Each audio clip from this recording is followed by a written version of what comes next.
పాతివ్రత్యానికి నిలువెత్తు రూపం, అసాధారణ మనోబలంతో యముడిని సైతం ఎదిరించిన ధీరవనిత ఆమె.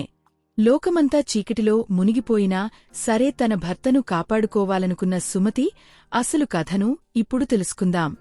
సుమతి ఒక గొప్ప పతివ్రత. ఆమె భర్త పేరు కౌశికుడు. కౌశికుడు కుష్ఠువ్యాధితో బాధపడుతున్నప్పటికీ సుమతి అతడిని కంటికి రెప్పలా చూసుకునేది.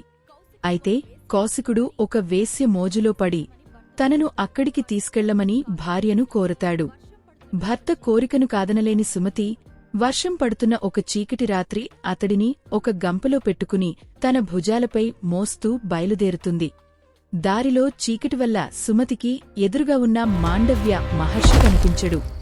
గంపలో ఉన్న కౌశికుడి కాలు మాండవ్య మహర్షికి తగులుతుంది. తపస్సులో ఉన్న మహర్షి ఆగ్రహించి సూర్యోదయమయ్యేలోపు నిన్ను తాకిన వ్యక్తి మరణిస్తాడు అని శాపం ఇస్తాడు. తన భర్త ప్రాణాలను కాపాడుకోవడానికి సుమతి వెంటనే రేపు సూర్యుడే ఉదయించకూడదు అని ప్రతిజ్ఞ చేస్తుంది. పతివ్రత అయిన సుమతి మాటవల్ల సూర్యుడు ఉదయించడం ఆగిపోతాడు. దీనివల్ల లోకమంతా అంధకారంలో మునిగిపోయి సృష్టి గమనం ఆగిపోతుంది. లోకాన్ని రక్షించమని దేవతలు సతీ అనసూయను వేడుకుంటారు. అప్పుడు అనసూయ సుమతి దగ్గరకు వెళ్లి ఇలా చెబుతుంది: అమ్మా సుమతి, సూర్యుడు ఉదయించకపోతే లోకానికి కీడు జరుగుతుంది. నీ భర్త చనిపోతే నా తపఃశక్తితో నేను తిరిగి బ్రతికిస్తాను. కాబట్టి సూర్యోదయానికి అనుమతించు అని హామీ ఇస్తుంది. అనసూయ మాటమీద నమ్మకంతో సుమతి తన శాపాన్ని ఉపసంహరించుకుంటుంది.